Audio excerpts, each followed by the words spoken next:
Ito ang Tinig ng Pag-asa, isang palatuntunan sa radyo na nagsasabing si Jesus ay muling darating, tiyak na darating at malapit nang dumating. Kaya kaibigan, kumandatan siya sa lubungin.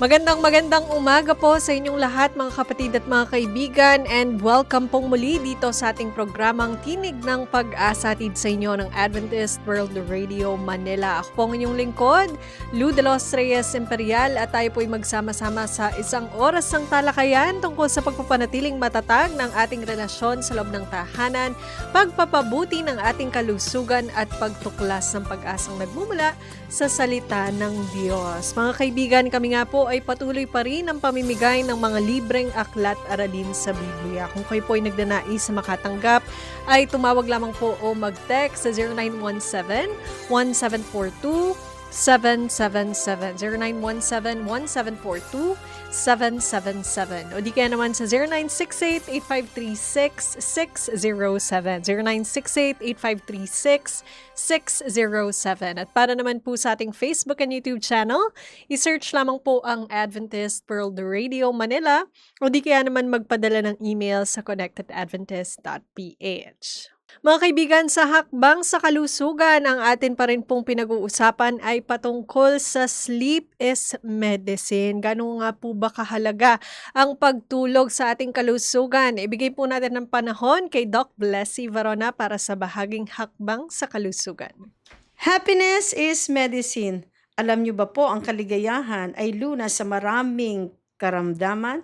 Sabi nga ng Biblia, a merry heart doeth good like a medicine.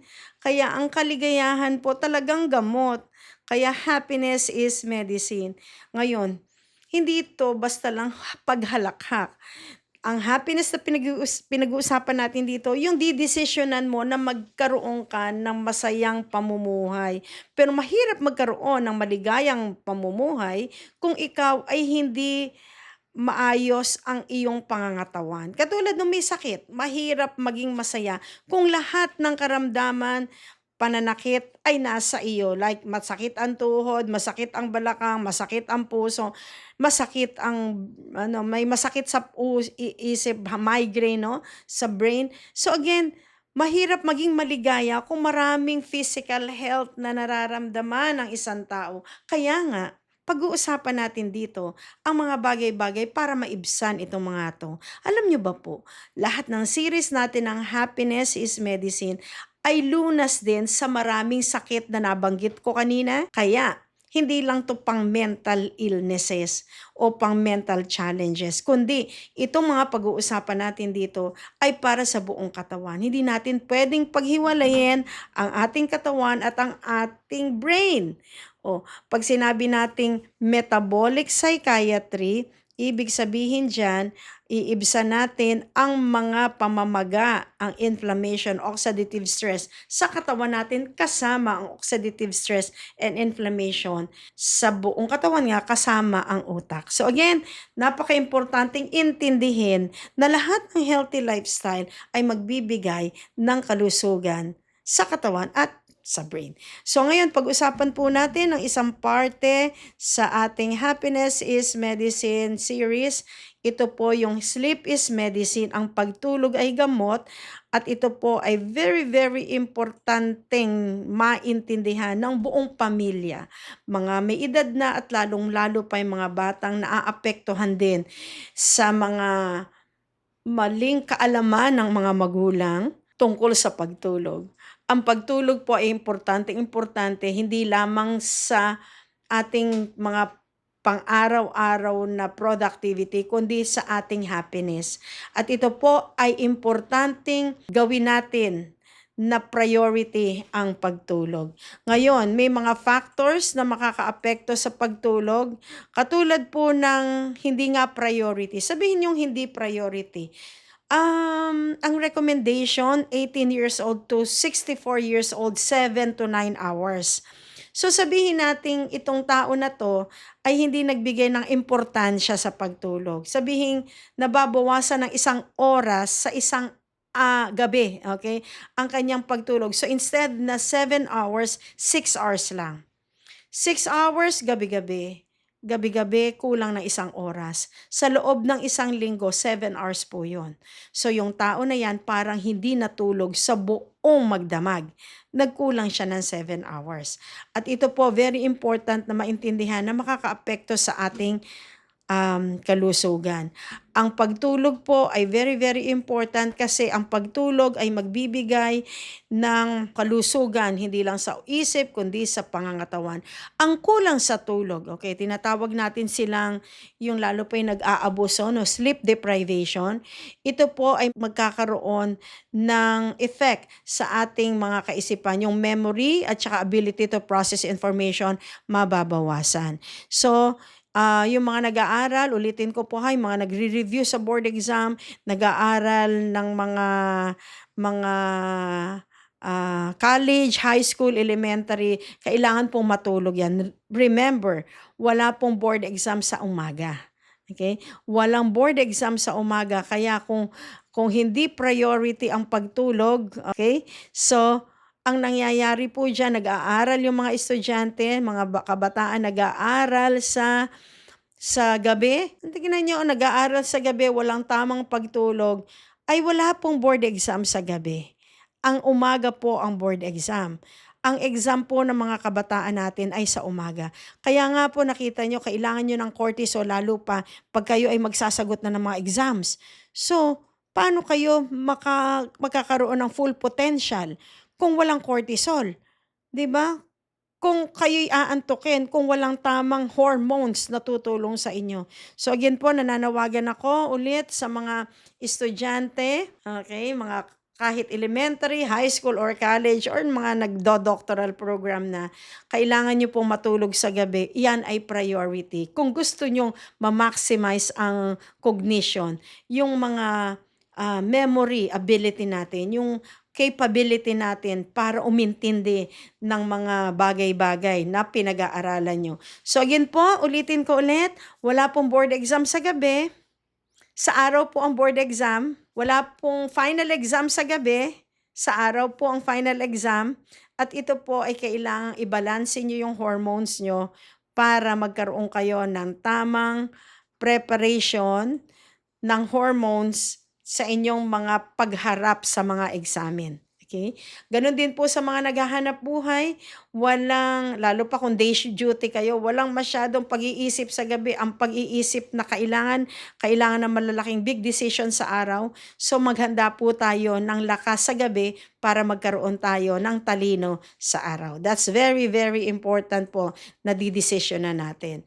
Okay, so ang isa naman po, ang kulang sa pagtulog, magbibigay sa atin ng higher levels of anxiety. Okay, so lack of sleep raises brain's anticipatory reactions, increasing overall anxiety level. So again po, katulad ng mga napag-aaralan natin ng mga nakaraang panahon, okay, dito sa episodes natin na tong mga ilang episodes, nakita natin na ang anxiety at saka ang depression ay napakataas, no? Pagkakulang sa tulog. So yung lack of sleep disturbs neurotransmitters to the brain which regulates sleep. Okay, and mood. Okay, so again, yung hormones natin naapektuhan, so yung depression at anxiety tumataas. Okay, isa pa po, hindi lang po to mental health, no? Yung kulang sa pagtulog, no? Magpapataas ng panganib sa cancer, especially breast cancer. Sabi, ang melatonin decreases when you expose to light late at night. Okay, so yung a decrease in melatonin disrupts estrogen production, which can lead to breast cancer. So again, nagkakaroon ng chaos ang ating katawan pagka nagkamali ang mga hormones. Okay, nagkamali-mali yung production ng hormones natin, magkakaroon ng maraming problema. Isa pa po, yung stroke risk. When you sleep 6 hours or less a night, your chance of stroke increase by 4 times. Okay, so again, yung mga ibang mga tao na ang priority nila ay hindi masyadong importante katulad ng panonood lamang ng mga TV or mga cellphone nila, pagfe-Facebook, kailangan po nating bigyan ng priority 'to kasi yung ating kalusugan ay importanteng-importante. It can also increase the risk for diabetes. Okay, lack of sleep increase cortisol and norepinephrine. Both are associated with insulin resistance. Again, mga hormones po itong pinag-uusapan natin. Pag nag-chaos na yung mga hormones na yan, nako, sakit po ang ating mararanasan. So, increased risk for heart disease. Yung high blood pressure decreases when you sleep. So, again, pagka naman kulang sa tulog, no? Talagang yung blood pressure natin ay tataas. So again, yung pagtulog magpapababa ng blood pressure which is healing at magpapataas din ng blood pressure which will cause or increase the risk for heart disease. Ganun din po yung weight gain. Sleep helps balance hormones that make you feel hungry and full. Pag-aaralan po natin yan na yung pagtulog natin ay talagang nakakaapekto, no, yung kulang sa pagtulog nakakaapekto sa food choices. Okay? So ngayon, paano natin ulit siya gagawin? Total darkness, madilim sa gabi, maliwanag sa araw. Kung wala kayong choice, no, hindi wala kayong power na mapadilim nyo, you have to have your eye patch. Okay, gagawin po natin yan para tayo ay magkaroon ng tamang pagtulog. Kasi very, very important na maintindihan na yung liwanag nakaka-disturb o nakakapagpababa ng melatonin natin. Katulad nga po ng sinabi ko kanina, yung light ng cellphone, it will suppress melatonin by 80%. Yung ilaw, nako, 80% din babagsak ang melatonin. Kahit yung dim light, 40%. Yung maliit na ilaw, mga may percentage pa rin yan ng pagbaba ng melatonin. Ang kailangan lang natin maintindihan, kailangan na syempre ding maging safe yung kwarto, no? May maliit na ilaw, na memorize mo naman yung kwarto mo. At saka yung movement ay iwasan mo yung masyadong maraming movement sa gabi. So when we do that, we can find health, no? At merong isang picture na ipapakita ko sa inyo na ito ay pag day shift ka. Okay, nakita nyo, tama yung production ng melatonin sa gabi. At yung himbing ng tulog mo, paano mo malalaman kung ang melatonin production mo ay ayos? Yung pakiramdam mo, yung mahimbing ang iyong pagtulog. At ikaw ay medyo giniginaw. Yung core body temperature mo kasi bumababa sa gabi. So pag ikaw ay nakakaranas na parang gusto mong magkumot, na para kang giniginaw-ginaw, ay very good po yun. Okay? Pag ang balat mo ay medyo mainit, sa gabi, very good siya. Ibig sabihin, bumababa ang core body temperature. Pero pag nilalamig ang mga balat mo, ay may kailangan ka pang gawin. Baka kailangan mong suriin yung mga iba mo pang lifestyle. Dahil pag dehydrated ka, okay, hindi ka uminom ng maayos na tubig sa araw, okay, may tendency ka na hindi bababa ang core body temperature mo sa gabi. Kaya nga po, yung hydration, preparation sa masarap na pagtulog. Pero again, susubukan po nating uminom ng umaga. Huwag na kayong magpakainom ng maraming tubig pagka alas 4 and beyond na. Alas 4 ng hapon, ang inom nyo po, ang concentration ng inom nyo upon waking up hanggang alas 4. Yun po ang pinaka-the best recommendation. Tapos, paunti-unti na lang kayo ng inom bago matulog. At minsan, may mga challenges kayong pwedeng ma-experience, no? At parang nagkakaroon ng disturbance, lalo pa yung umiihi sa gabi. Kailangan nyo pong magpa-check up. Yung mga umiihi sa gabi ng madalas, kailangan pong malaman kung anong blood sugar nyo at kung ano po yung status ng inyong prostate sa mga kalalakihan. At kung wala naman, okay naman, baka meron pa kayong kailangan dapat gawin.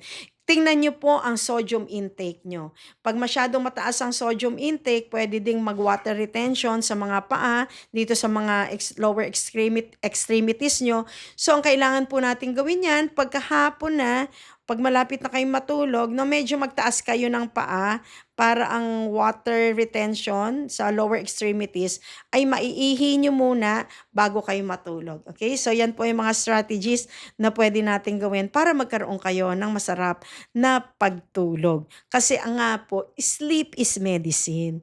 At kailangan nating magkaroon ng perfect na sleep para sa ating kaligayahan. At yan po ay magbibigay sa atin ng tamang balancing mga hormone.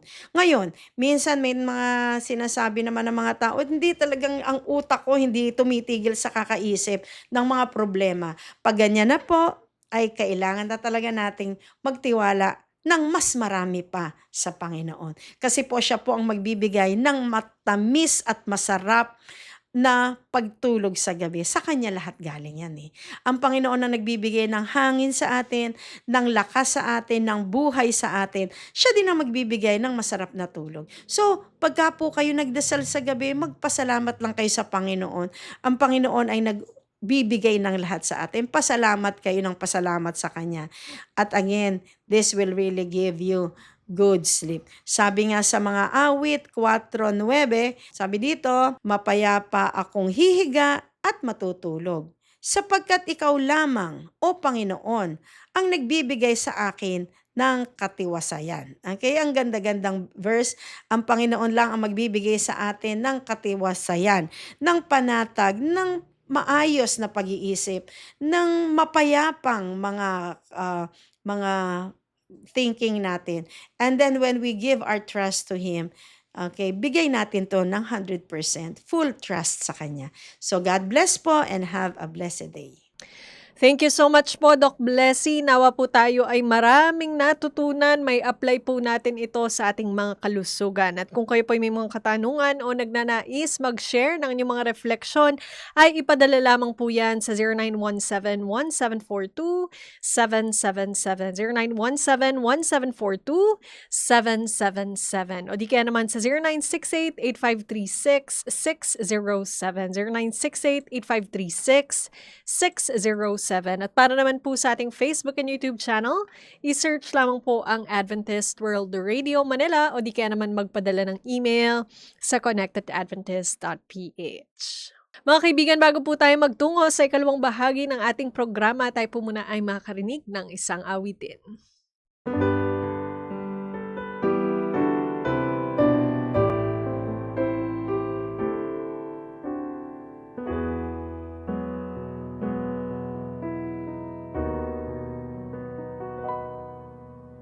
Lord, when you placed your hands upon me, I knew that I would never be the same. For in that moment I became your servant, and since that day I only have one aim. My soul desires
Thank you so much po for that wonderful song. Nawa po ito'y naging inspirasyon sa bawat isa sa atin para mas malalo pang gumanda ang simula ng ating mga araw. At tayo nga po'y dumako na sa ating pag-aaral ng Biblia. Ang atin pong paksa ay pinamagatang The Mother of Us All. Ibigay po natin ang panahon kay Pastor Romy. Kumusta ka, kaibigan? Napakabuti ng ating Diyos. Ano pat sa araw-araw kanyang pinaparanas ang kanyang dakilang pag-ibig, ang kanyang maraming pagpapala. Muli, narito ang iyong kaibigan sa teleradyo na nagsasabing napakabuti ng Diyos, kaibigan. Tayo po ay muling mag-aaral sa aklat ng Henesis at ang ating bibigyan ng paksa sa oras na ito ay may kinalaman sa The Mother of Us All.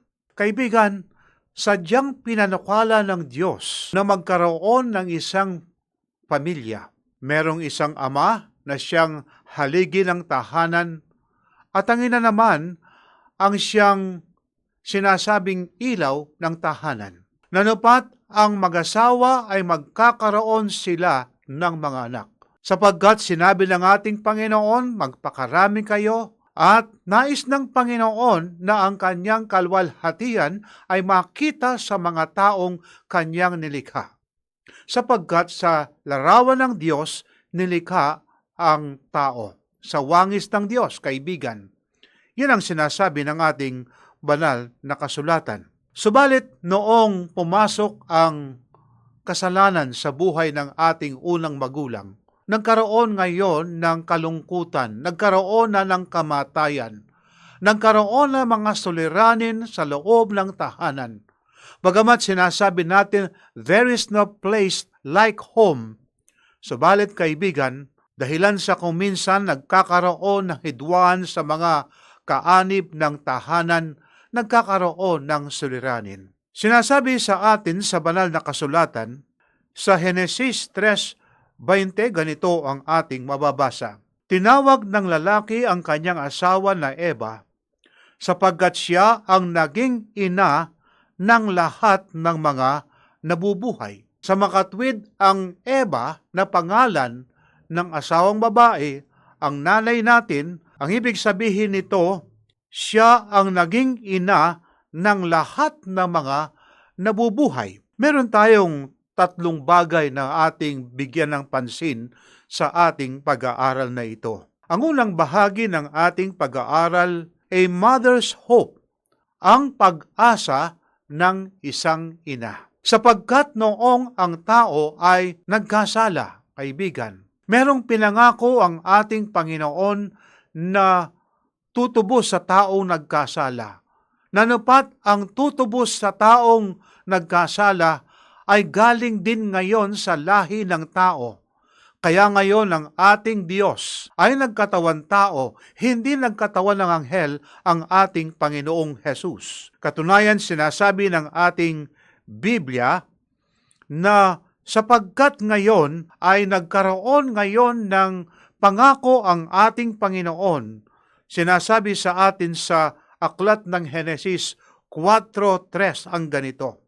At nakilala ng lalaki si Eva na kanyang asawa, at siya'y naglihi at ipinanganak si Cain at sinabi, nagkaanak ako ng lalaki sa tulong ng Panginoon.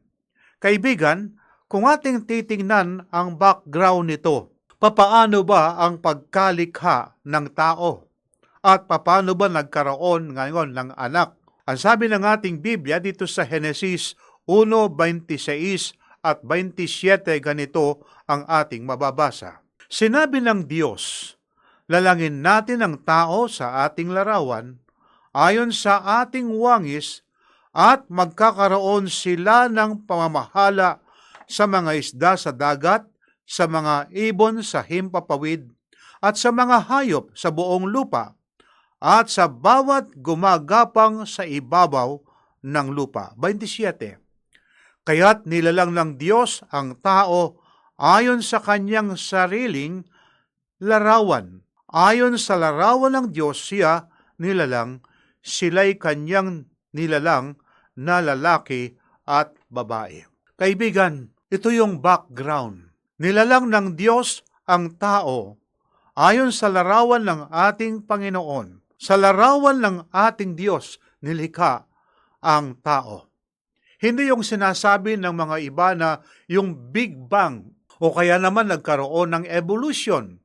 Galing sa one-celled animal, ang one-celled animal na ito ay isang amoeba, pagkatapos ngayon naging palaka, naging butiki, ang butiki ay naging isang tiyonggo, tapos ngayon ang tiyonggo umakyat sa puno at pagkatapos ngayon sa kanyang paglukso siya ngayon ay nawala ng kanyang buntot. Subalit kaibigan, ang Biblia sinasabi sa atin sa larawan ng Diyos nilikha ang tao.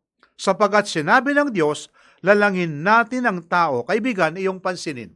Kung ang kausap ng Diyos ang kanyang sarili, sasabihin ng Diyos, lalangin ko. Kundi ang sinabi niya, lalangin natin ang wika, ang Diyos sa ating larawan. Kaya ang sabi sa 27, kaya't nilalang ng Diyos ang tao ayon sa kanyang sariling larawan, ayon sa larawan ng Diyos, nilalang ang tao, kaibigan.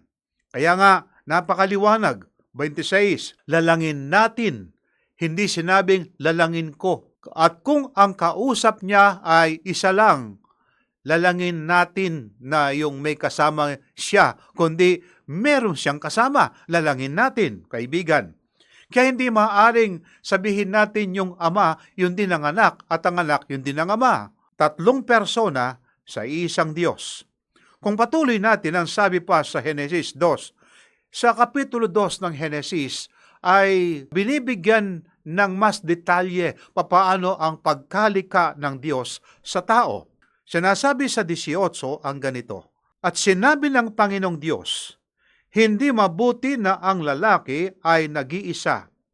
Siya'y igagawa ko ng isang katuwang na nababagay sa kanya. Kaya nga, sa lahat ng paglikha ng Diyos, sinabi ng Diyos, mabuti, unang araw, pangalawa, pangatlo, pang-apat, pang-lima, at pagkatapos nilikha ang mga hayop. Pero noong nilikha ng Diyos si Adan, sinabi ng Diyos, hindi mabuti sa lalaki ang mag-isa. Kaya nga, ngayon, nilikha ng Diyos para ang babae para maging katuwang sa buhay ng lalaki. Ano pa sabi sa 19? Kaya't mula sa lupa ay nilalang ng Panginoong Diyos ang lahat ng hayop sa parang at ang lahat ng ibon sa himpapawid at dinala sa lalaki upang malaman kung anong itatawag niya sa mga iyon at anumang ang itawag ng lalaki sa bawat buhay na nilalang na ay siyang pangalan nito. Sa makatwid, ang mga pangalan ng mga hayop, lahat ng nilikha ng ating Diyos, ang tao ang magbigay ng pangalan. Ito ngayon, 20. Pinangalanan ng lalaki ang lahat ng hayop at ang mga ibon sa himpapawid at ang bawat hayop sa parang, subalit wala sa lalaki, para sa lalaki ay walang nakitang katuwang na nababagay para sa kanya.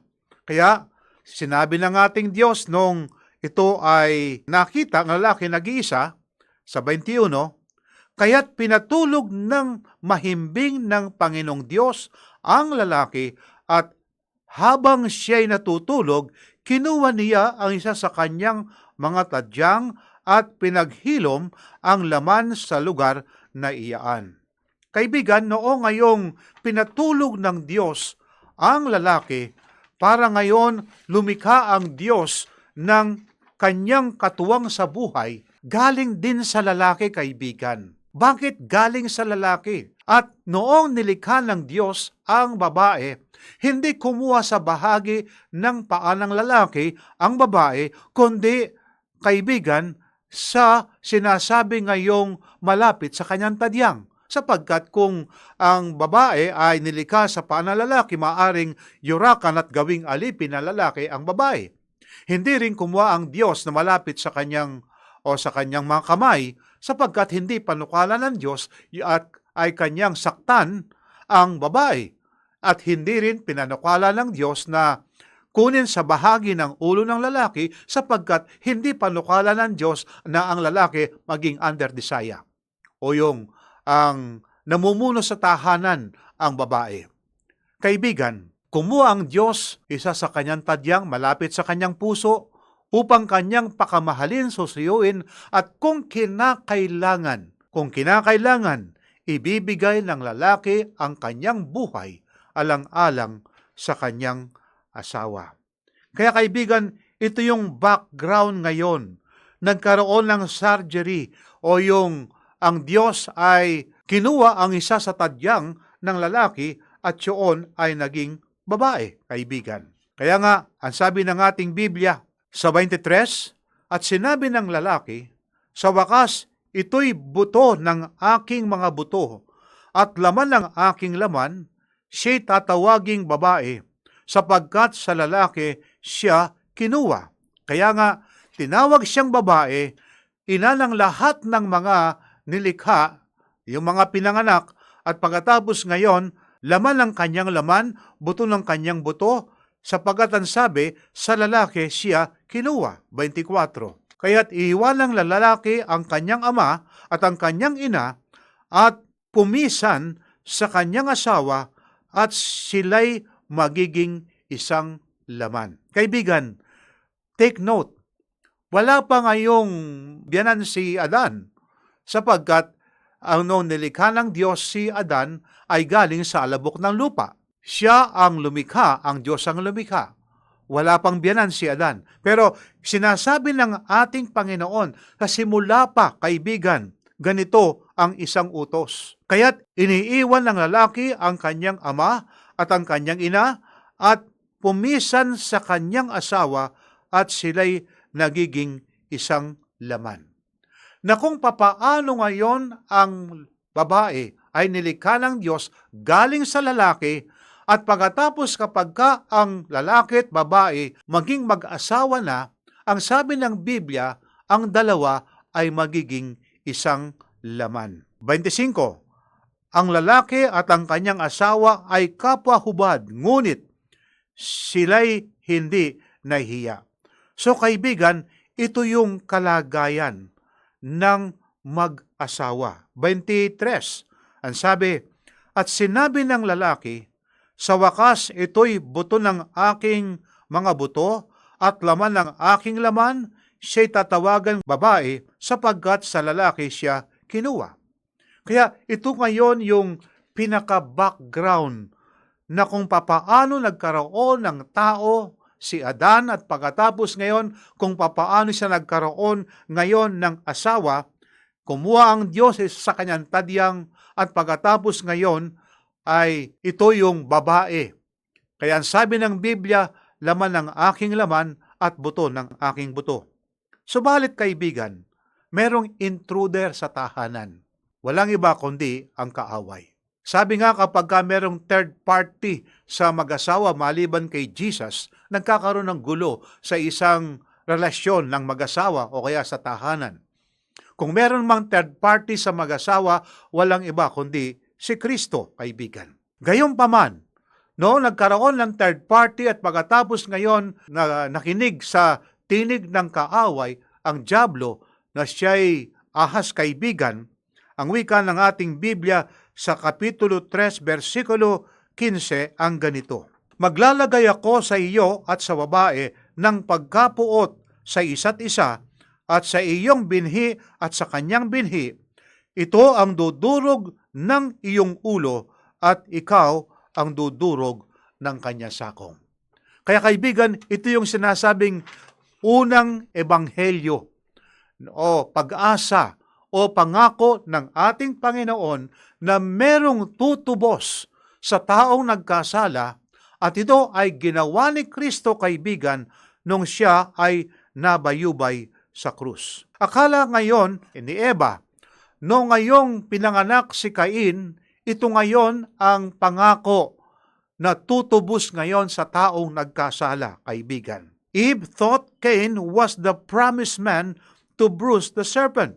Kaya tuwan-tuwa, ay sino bang hindi matutuwa na kapag ang mag-asawa nagmamahalan at pagkatapos ngayon bunga ng kanilang pagmamahalan magkaroon ng anak.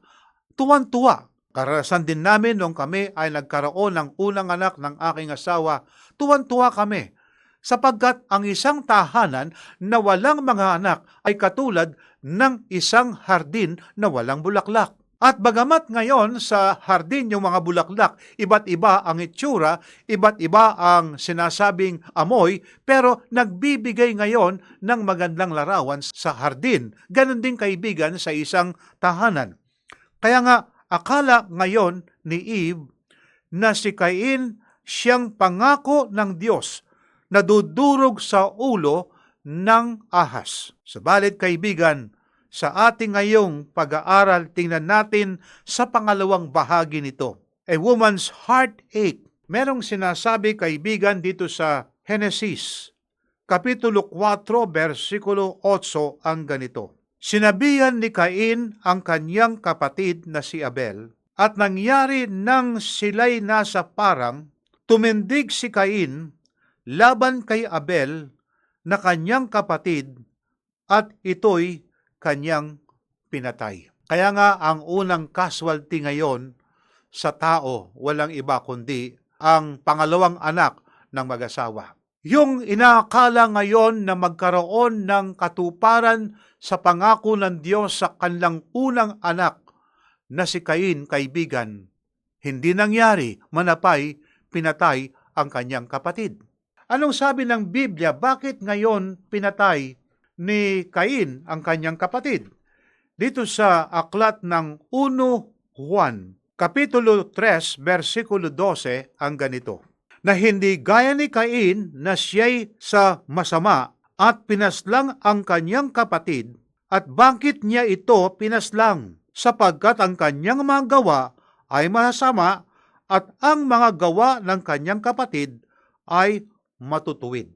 Kaibigan, sila ngayon ay nagpunta sa bukid para sila'y magkaroon ng handog sa Panginoon. Alam natin, ayon sa Biblia, si Cain ay isang farmer at si Abel naman ay isang nag-aalaga ng mga tupa. Ang kahilingan ng ating Diyos sa kanilang paghahandog ay kinakailangan merong patuluan na dugo. Kaya nga, kumuha si Abel sa pinakamataba sa kanyang tupa, at ito ang kanyang inihandog sa Diyos. Tinanggap ng Diyos ang handog ni Abel. Sapagat ang sabi sa atin dito sa aklat ng Hebreo, Kapitulo 11, versikulo 4, ang ganito. Sa pananampalataya si Abel ay nag-alay sa Diyos ng higit na dakilang handog kaysa kay Cain. Sa pamamagitan nito siya'y pinuri bilang matuwid at ang Diyos ang nagpatotoo sa pamamagitan ng pagtanggap sa kanyang mga kaloob. Patay na siya, gayunmay nagsasalita pa sa pamamagitan ng kanyang pananampalataya. Kaibigan, dahilan sa pananampalataya ngayon ni Abel, naghandog siya ayon sa kahilingan ng ating Diyos. Kaya ngayon, ang Diyos tinanggap ang kanyang handog. Subalit si Cain, naghandog naman, pero hindi ayon ngayon sa inihingi ng ating Panginoon.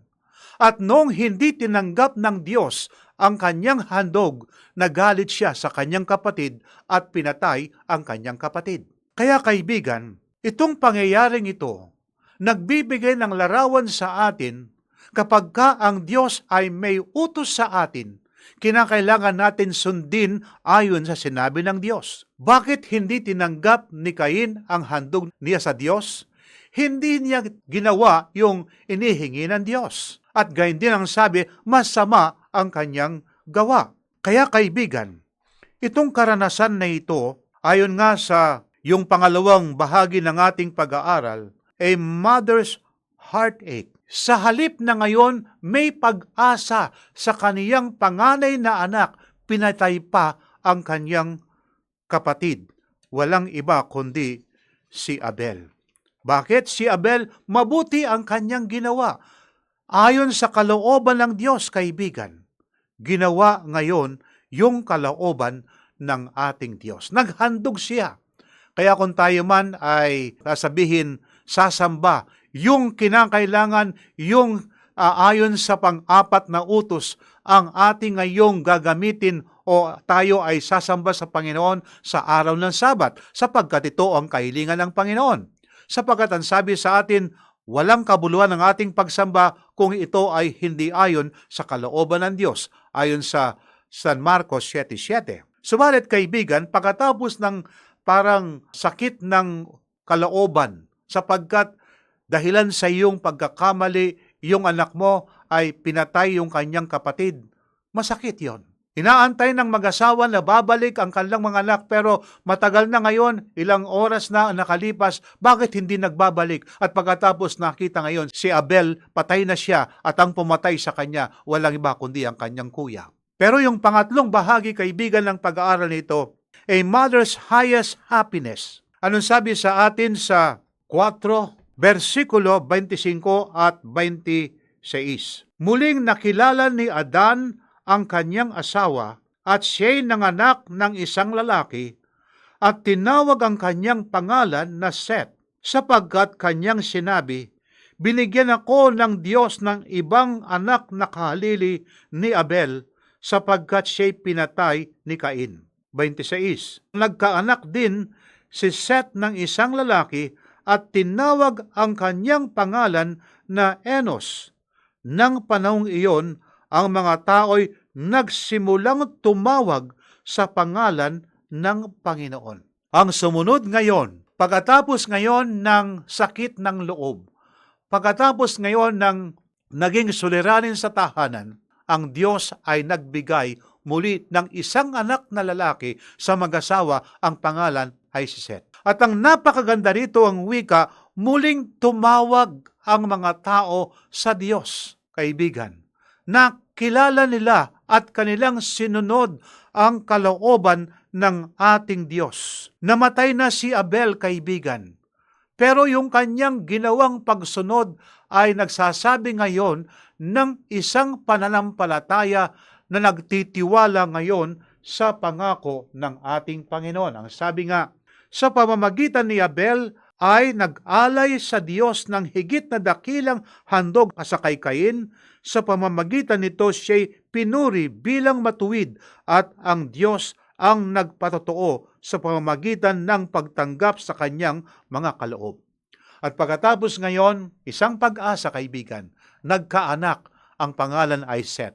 Tumawag muli ang mga tao sa Diyos, kaibigan. At sa lahi ngayon ni Seth, narito ang isang lalaki na lumakad na kasama ng Diyos. Ang pangalan niya ay si Enoch. Kaibigan, and Enoch walked with God, ang sabi. Kaibigan, pagkatapos na ngayon ng heartache, pagkatapos ngayon ng sinasabi ngayong merong casualty sa tahanan, nagkaroon ng kapalit, walang iba kundi si Seth. At ang mabuti nito, sila'y tumawag ngayon sa pangalan ng Diyos. Seth's son, Enoch, brought revival, ang sabi, sapagkat muling tumawag ngayon ang mga tao sa pangalan ng Diyos. Kaibigan, nawa sa isang tahanan, pagka nagkaroon ngayon ng mga anak, ang mga tao ngayon ay makita nila na isang pag-asa na sila'y tumatawag sa pangalan ng ating Diyos. Ating ngayong basahin ang sinasabi ng ating Biblia bago tayo magtatapos sa pag-aaral na ito sa aklat ng San Marcos Kapitulo 11, versikulo 22 hanggang 24. At sumagot si Jesus sa kanila, magkaroon kayo ng pananampalataya sa Diyos. Katotohanan sinasabi ko sa inyo na ang sino magsabi sa bundok na ito, mabunot ka at mapatapon ka sa dagat at hindi nag-aalinglangan sa kanyang puso, kundi naniniwala na mangyayari ang kanyang sinabi, ay mangyayari nga iyon sa kanya. Kaya nga sinasabi ko sa inyo, ang lahat ng bagay na iyong idalangin at hingin, paniwalaan ninyong tinanggap na ninyo at iyon ay mapapa sa inyo. Tayo'y manalangin. Dakila at mapagpala po naming Diyos, napakabuti po ninyo sa inyong mga anak. Sa kabila ng nagkakaroon kami ng kalungkutan, subalit sa aming Panginoon meron kaming pag-asa. Sa kabila ng kami ay nagkakaroon ng mga suliranin sa lupang ito, Ang aming Diyos nagbibigay ng solusyon sa aming mga suliranin. Nilalapit ko po ang aking kaibigan, O Diyos. Tulungan siya, pagpalain siya. Ano man lang ang mga hamon sa kanyang tahanan, tulungan pong malampasan ang mga hamon na ito. Pagpalain nawa po ang kanyang tahanan, maging langit-langitan nawa sa lupang ito ang kanyang tahanan. Pagpalain po ninyo ang mga namumuno sa aming bansa mula sa aming Pangulo, Pangalawang Pangulo, at gayon din sa mga mambabatas, sa mga nasa hukuman. Ingatan po sila, Panginoon, at nawa ang aming bansa ay manatili sa katahimikan. Marami pong salamat sa inyong pagtugon sa aming panalangin. Sa pangalan po ng aming Panginoong Hesus. Amen. Kaibigan, napakabuti ng ating Diyos. Hanggang sa muli, sa ating pag-aaral, tayo ay muling sama-sama sa tulong at kapangyarihan ng ating mahal na Diyos. Maraming salamat, Pastor Romy. Nawa po ito yung naging pagpapala sa bawat isa sa atin, no? Sa mga listeners natin ngayon dyan sa AWR 89.1 FM, pati na rin po ang ating mga live viewers sa Facebook and YouTube. So dito po sa ating napag-usapan, no, nagtuturo po or tinuro sa atin na ang bawat tao ay bahagi ng kwento ng sangkatauhan na nagsimula sa Eden. Nakita natin kay Eva ang katotohanan na tayo ay maaaring magkamali, ngunit nakikita rin natin ang awa at pangako ng Diyos sa atin. Ang pinakamahalagang aral po ay hindi lamang tungkol sa pagkahulog ng tao, kundi tungkol sa Diyos na agad naglaan ng pag-asa at kaligtasan. Kapag po tayo ay nagkamali, huwag nating isipin na tapos na po ang lahat. Ang Diyos na nagbigay ng pag-asa kay Adan at Eva ay siya ring Diyos na nagbibigay sa atin ng panibagong pagkakataon at kaligtasan kay Jesus. Nawa po ay pagnilay-nilayan natin yan ngayong umaga, no? At kung kayo po may mga katanungan o nagnanais sa mag-Bible study, ay maaari po namin kayong matulungan. Tumawag lamang po o mag-text sa 0917-1742-777. 0917-1742-777. O di kaya naman sa 0968-8536-607. 0968-8536-607. At para naman po sa ating Facebook and YouTube channel, isearch lamang po ang Adventist World Radio Manila o di kaya naman magpadala ng email sa connectedadventist.ph. Muli po, maraming salamat sa inyong patuloy na pagtangkilik sa ating palatuntunang Tinig ng Pag-asa. Ito pong programang ito ay hatid sa inyo ng Adventist World Radio Manila at sa atin pong pansamantalang paghiwa-hiwalay ay baunin po ninyo ang salita ng Diyos sa Isaiah 59:1. Narito ang kamay ng Panginoon ay hindi maikli na hindi makapagligtas, ni hindi mahina ang kanyang pandinig na ito'y di makarinig. Ako po muli ang inyong lingkod, Lou de los Reyes Imperial. Bukas pong muli. Ito ang Tinig ng Pag-asa, isang palatuntunan sa radyo na nagsasabing si Jesus ay muling darating, tiyak na darating at malapit nang dumating. Kaya kaibigan, pumandakan siya sa lubungin.